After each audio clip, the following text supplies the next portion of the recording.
नमस्कार दोस्तों। देखिए मित्रों, आज हम रीट से संबंधित कुछ बात करने वाले हैं। और जो रीट के विद्यार्थी हैं वो पूरी मेहनत से आप अच्छे से तैयारी कर रहे हैं, बहुत मेहनत से पढ़ रहे हैं अभी, और इसी प्रकार मेहनत करते रहिए। तो आज कुछ हल्की फुल्की बातें करते हैं। आज संडे है, आज आप फ्री होंगे, माइंड को एक दिन के लिए रेस्ट भी देना चाहिए। लेकिन एक दिन के लिए रेस्ट माइंड को तब दिया जाता है जब 6 दिन जी जान से मेहनत की हो। तो एक दिन बिल्कुल माइंड को बिल्कुल फ्री रखना चाहिए, बिल्कुल रिलैक्स, एकदम दिमाग तरोताजा हो जाए। तो आज हम कुछ हल्की फुल्की बात करने वाले हैं, तो शुरू से लास्ट तक बहुत अच्छे से सुनिएगा। देखिए मित्रों, जो आपका रीट का सिलेबस है, इसमें आप जानते हैं बेसिक रूप से 150 क्वेश्चन आएंगे आपके, 150%। और 30 आपके बाल विकास वाले शिक्षा शास्त्र से संबंधित हैं। 30-30 क्वेश्चन के 2 लैंग्वेज के पेपर होंगे, चाहे हिंदी संस्कृत है, इंग्लिश उर्दू सिंधी, जो भी बच्चे लेते हैं इसमें 2 लैंग्वेज। और एसएसटी के हैं तो उनमें 60 क्वेश्चन जो एसएसटी वालों से संबंधित हैं। साइंस मैथ वाले होंगे, उनके 60 क्वेश्चन साइंस मैथ के हो जाएंगे। रीट लेवल फर्स्ट के जो विद्यार्थी हैं उनके 60 क्वेश्चन जो ये होंगे, इनमें 30 मैथ के हैं और 30 पर्यावरण से संबंधित हैं। तो मित्रों, अपने ने यहाँ काफी कुछ वीडियो बना रखे हैं बाल विकास रीट के लिए, जैसे लास्ट टाइम बनाए थे। बहुत सी किताबों को मिलाकर के बनाए गए वीडियो हैं वो, कई किताबों का एक सार के रूप में, कि आपको कम से कम शब्दों के अंदर ज्यादा से चीज समझ में आए। तो काफी कुछ वीडियो रीड से संबंधित है, यहाँ पे बाल विकास के हैं, मॉडल पेपर बना रखे हैं, टेस्ट पेपर हैं। ये वीडियो बनाने का मुख्य उद्देश्य ये है कि आपके वो टॉपिक जिनको समझने में प्रॉब्लम आ रही हो। देखिए, कुछ टॉपिक ऐसे होते हैं जिनको समझने में बार बार प्रॉब्लम आती है। हो सकता है बाल विकास के अंदर भी कुछ ऐसे प्रॉब्लम हो। कई यूनिट है, जैसे ये मान लीजिए फर्स्ट यूनिट है, तो इसमें ये देखिएगा, वृद्धि और विकास की संकल्पना वाली पहली यूनिट है ये। सेकंड जो है अधिगम से संबंधित है, चिंतन और ये अधिगम के सिद्धांत वगैरह ये सब हैं, अभिप्रेरणा। फिर ये तीसरी व्यक्तिगत विभिन्नताएं व्यक्तित्व बुद्धि से संबंधित है। फोर्थ विविध अधिगमकर्ताओं की समझ ये है। पांचवी शिक्षण अधिगम प्रक्रियाएं इससे संबंधित है, ये राइट टू एजुकेशन रही है। तो आपके इनमें से कोई ऐसा टॉपिक जो अभी भी समझ में नहीं आ रहा हो, जिसको समझने में समस्या हो रही हो। हिंदी की बात करें, हिंदी के अंदर का कोई टॉपिक जो आपके समझने में दिक्कत आ रही है, संस्कृत हो या इंग्लिश हो, इनमें से कोई टॉपिक आपके कोई समझने में दिक्कत आ रही है किसी टॉपिक में। और एसएसटी के अंदर हालांकि अपने इतनी डिटेल में तैयारी कर रहे हैं कि जो विद्यार्थी एसएसटी का एग्जाम देगा वो 90% से ऊपर मार्क्स बहुत इजीली करेगा, बहुत इजीली 100 में से 100% नंबर ला सकता है एसएसटी के अंदर, जिस हिसाब से अपने अभी तैयारी कर रहे हैं। क्योंकि एसएसटी के लिए अपने जो वीडियो बना रहे हैं अभी 6 से 10th के माध्यमिक शिक्षा बोर्ड के, वो सब कंटिन्यू जो विद्यार्थी साथ साथ में पढ़ रहे हैं, अच्छे से मेहनत कर रहे हैं, तो बहुत अच्छी और डिटेल में तैयारी हो रही है आपकी। एसएसटी के अंदर भी कोई टॉपिक हो आपके किसी सिलेबस में, आपको समझने में दिक्कत आ रही हो, या साइंस के अंदर किसी विद्यार्थी को कोई टॉपिक हो, रीट लेवल फर्स्ट के विद्यार्थी हैं उनको पर्यावरण वाले में, या किसी के अंदर भी आपका वो टॉपिक जो आपको समझने में दिक्कत आ रही हो, वो आप कमेंट करके जरूर बताइए। तो वो सब मेरे ध्यान में रहेंगे। भविष्य में जब भी रीट की वैकेंसी आती है तो सब मेरे नजर में रहेंगे कि हाँ, इन टॉपिक पे विद्यार्थियों को समस्या है, तो उन पे समय रहते रहते अपने वीडियो बनाते रहेंगे, जिससे वो चीज आपके समझ में आ सके। कंसेप्ट क्लियर होना महत्वपूर्ण होता है। बाद में फैक्ट को पढ़ना है, वो तो आपके हाथ में है, फैक्ट आप कितने पढ़ते हैं कितने नहीं है। एग्जाम में एक ही कंसेप्ट पे 100 तरह के क्वेश्चन बन सकते हैं। कंसेप्ट समझ में आएगा तो क्वेश्चन 1000 भी बना देगा तो भी आप कर लेंगे।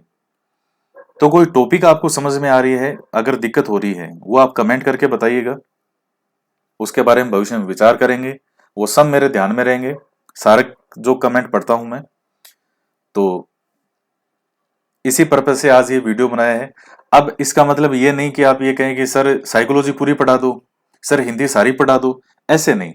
कई बच्चे भोले भाले होते होंगे, सर सर पूरा ही 150 क्वेश्चन वाला ही करवा दो, सर पूरा ही सिलेबस करवा दो, ऐसे नहीं। टॉपिक का नाम बताइए। टॉपिक का नाम वही विद्यार्थी बता सकता है जो वास्तव में मेहनत कर रहा हो। अब जिसने बिल्कुल ही पढ़ाई नहीं की वो ये जरूर लिखेगा सर सारा ही करा दो, सारा ही दिक्कत है। दिक्कत ऐसे नहीं होती है। टॉपिक का नाम लिखिए। सर इस टॉपिक में प्रॉब्लम, अब जैसे मान लीजिए बहुबुद्धि वाले में किसी को समस्या है, उदाहरण के लिए बता रहा हूं, तो लिखते सर बहुबुद्धि का टॉपिक मुझे समझ में नहीं आया, कंसेप्ट समझ में नहीं आया। फैक्ट तो सबके पास होते हैं, फैक्ट के कोई मुश्किल चीज नहीं है, फैक्ट तो आपको ही याद करने हैं। फैक्ट के अंदर टीचर की कोई इतनी बड़ी भूमिका नहीं होती है। टीचर की भूमिका होती है उसके कंसेप्ट को समझाने में, वो एक मेन शिक्षक का काम है। तो आपके कोई भी अगर टॉपिक के अंदर दिक्कत है तो आप वो जरूर बताइएगा, उसको बताएंगे धीरे धीरे। और इसके अलावा दूसरी बात है, कई विद्यार्थी कह रहे थे कि सर ये माध्यमिक शिक्षा बोर्ड की किताबें अभी पढ़ रहे हैं हम, जबकि ये आया है कि ये सिलेबस तो जो है ये 10वीं 12वीं के अलावा बाकी जो क्लास हैं उसमें एनसीईआरटी लागू हो जाएगी, तो हम ये किताबें कैसे पढ़ेंगे वगैरह, इस तरह से क्वेश्चन पूछ रहे थे। देखिए मित्रों, आपके रीट का सिलेबस तो वही रहेगा जो पात्रता परीक्षा है, जो अभी आपका लास्ट ईयर जिसने लास्ट वैकेंसी में रीट का एग्जाम दिया है, जो आपने सिलेबस देखा है, वो पेपर तो आपका होगा ही होगा, उसमें तो कुछ बदलाव है ही नहीं, 1% भी नहीं है, वो तो श्योर है। अब सेकंड पेपर होगा कि नहीं होगा, या जो वेटेज है उसके आधार पर कुछ किया जाएगा, ये चीजें फिक्स नहीं है। लेकिन जो रीट का आपका लास्ट ईयर की वैकेंसी का जो सिलेबस था वो तो फिक्स है, उसमें कुछ भी चेंज नहीं है। तो आपकी यही किताबें आपको पढ़ने की, सिलेबस चेंज हो जाएगा, किताबें लग जाएगी, तो मैटर कोई बहुत ज्यादा थोड़ी बदल जाएगा। मौर्य काल है तो मौर्य काल का कोई मैटर थोड़ी बदल जाएगा। 2 फैक्ट उसमें एक्स्ट्रा मिल जाएंगे, 2 इसमें कम मिलेंगे, या 2 इसमें एक्स्ट्रा मिल जाएंगे। तो कई विद्यार्थियों की इतनी ज्यादा इस चीज की टेंशन हो जाती है, उनको लगता है कि सारी किताबें बदल गई मतलब सब कुछ बदल गया। ऐसा नहीं होता है। रीट का आपका सिलेबस फिक्स है, उसमें 1% भी कोई बदलाव नहीं है, ये क्लियर हो चुका है, ये मैंने आपको पहले भी बताया था। अब आगे सेकंड पेपर होगा या नहीं होगा, या वेटेज को लेकर के क्या रहेगा, या सिर्फ वेटेज के बेस पे होगा, ये चीजें अभी फाइनल नहीं है। जो चीजें हैं मैंने आपको बता दी आपके सामने, जैसा कि शिक्षा मंत्री जी ने कुछ दिन पहले कहा था, पात्रता परीक्षा में कोई बदलाव नहीं है, वो सबको पेपर देना है। जो आपकी लास्ट वैकेंसी है, ये आप जो देख रहे हैं आपके सामने, ये सिलेबस देख रहे हैं, कोई बदलाव नहीं है इसमें, ये तो आपको देना पड़ेगा। तो अभी जो माध्यमिक शिक्षा बोर्ड की किताबें भी चल रही है, वो सब वही है जो आपके इन पेपर में आएगा। इसलिए मन से इस तरह का संकोच निकाल दीजिए। और एनसीईआरटी की किताबों की पीडीएफ वगैरह है, मैंने वैसे भी उपलब्ध करवा रखी है ऐप पर, जो एंड्रॉइड ऐप है उस पर फ्री स्टडी मटेरियल के अंदर सारी एनसीईआरटी की किताबें उपलब्ध करवा रखी है। आपको जो किताब पढ़नी हो, अगर मार्केट में नहीं मिल रही हो, उसकी पीडीएफ खोलिए, उसको पढ़ लीजिए साथ में। अगर माध्यमिक शिक्षा बोर्ड की किताबें आप मेरे साथ साथ अगर अच्छे से पढ़ रहे हैं, तो एनसीईआरटी भी आप बहुत इजीली खुद पढ़ जाएंगे, बशर्ते कोई एक चीज अच्छे से पढ़ी हो। अगर माध्यमिक शिक्षा बोर्ड भी अच्छे से पढ़ लिया तो एनसीईआरटी भी अच्छे से पढ़ लेंगे। लेकिन ना ये ढंग से पढ़ा, ना वो ढंग से पढ़ा, ये पढ़ेंगे वो पढ़ेंगे। और सबसे पहले बच्चों देखिए, आपको सिलेबस अच्छे से याद होना चाहिए। कई बार कई बच्चे मुझसे ऐसे ऐसे क्वेश्चन पूछते हैं, मुझे बड़ी हैरानी होती है, सर रीट के अंदर समसामयिक आएगा कि नहीं आएगा, करंट आएगा कि नहीं आएगा। भाई सिलेबस आपके सामने है, सिलेबस में अगर करंट नहीं है तो कैसे आएगा करंट। तो सबसे पहली शर्त विद्यार्थी की ये होती है कि उसको सिलेबस पता होना चाहिए। तो आप अपने सिलेबस को एक बार नहीं सैकड़ों बार देखें, इसको रट डालें इसको, कि आपसे भी नींद में भी उठा के पूछे कि बता दूसरी यूनिट में क्या है, तो आप उसको बता सको। तो ये चीजें हैं दोस्तों। और तो जिस भी आपको किसी टॉपिक में दिक्कत हो, कमेंट करके जरूर बताइए, उस पर विचार करेंगे। इसके अलावा अगर आपकी कोई क्वेरी हो, कोई जिज्ञासा हो, कई विद्यार्थी कह रहे थे सर हमारा एग्जाम जो है वो रीट का सितंबर में होगा कि नहीं होगा, कि अभी तो मुश्किल लग रहा है या नहीं लग रहा है। देखिए मित्रों, ये क्वेश्चन जो है, इस तरह के क्वेश्चनों का कुछ नहीं हो सकता। सितंबर जब आपको बता दी, शिक्षा मंत्री जी ने भी बता दी कि भाई सितंबर मान के ही आप करो तैयारी, तो आप भी सितंबर मान करके करो। अब हो सकता है सितंबर में ना भी हो, अगर मान लो 1 महीना और आगे होगी या 2 महीना और आगे होगी, तो उससे क्या हो जाएगा, जिसकी सितंबर में तैयारी कंप्लीट नहीं होगी उसकी अक्टूबर में भी नहीं होगी, उसकी नवंबर में भी नहीं होगी। तो आप तैयारी अपनी सितंबर मान के चलिए। और ये तो अच्छा ही है कि जब आपके सामने एक चीज बता दी कि सितंबर मान के करो। अब कई इसमें भी वो बताते हैं कि 2 महीना इसमें हो जाएगा, 3 महीना उसमें निकलेगा, और संभव ही नहीं है। इतना गणित अगर तुमने बुक्स में लगाया होता तो तुम्हारा सिलेक्शन हो चुका होता। मतलब फालतू अनर्गल दिमाग लगाते हैं, ये लगाएंगे लॉजिक, उसका लॉजिक लगाएंगे, इसका लॉजिक लगाएंगे, ये उसका नहीं होगा, और ये सरकार का है यार। भाई इससे अच्छा ये है कि पढ़ाई करो, नहीं कर सकते तो छोड़ दो इसको, कोई दूसरा तैयारी करेगा, सीटें तो फिल होगी। 30,000 सीट आएगी वो भी भरी जाएगी, 10 सीट आएगी वो भी भरेगी, और 50,000 सीट आएगी सीटें वो भी भरेगी, खाली सीट नहीं जाएगी। जो योग्य होगा वो चयन करवा लेगा, और जो फालतू में इधर तर्क वर्क करेगा वो जिंदगी भर यही तर्क करेगा कि नई वैकेंसी कब आएगी, ये सरकार नई वैकेंसी कब निकालेगी, तो वो उसमें रहेंगे वो। तो इसलिए जी जान से अभी मेहनत करते रहिए और सितंबर मान करके तैयारी करें। होगा कि नहीं होगा तो ये आप सोचते ही क्यों हो? आपको सितंबर बता दिया, सितंबर मान के करो तैयारी। नहीं हुआ तो अच्छा ही है, आपका जो टाइम मिलेगा वो सोने पे सुहागा होगा, रिवीजन के लिए मिलेगा। लेकिन रिवीजन करोगे किसका? जब इस टाइम पढ़ाई करोगे तो रिवीजन होगा ना। और रीट का आपका सिलेबस कोई छोटा सिलेबस नहीं है ये बाल विकास, मैं कह रहा हूं कि अगर बाल विकास को भी कोई विद्यार्थी ईमानदारी से पढ़े, उसको कम से कम 3 महीने लगेंगे अच्छे से समझने में। इसको डेली का 4 से 5 घंटा पढ़े तब उसके कंसेप्ट समझ में आएंगे। बाल विकास कोई फैक्ट का खेल नहीं है। थारनडाइक की बिल्ली, पावलाव का कुत्ता, ये एग्जाम में देखने को भी नहीं मिलेंगे। जिस तरह से पैटर्न हो रहा है, जो जिस तरह से बदलाव आया है, अब साइकोलॉजी के जो स्पेशलिस्ट हैं वो लोग अब पेपर बना रहे हैं।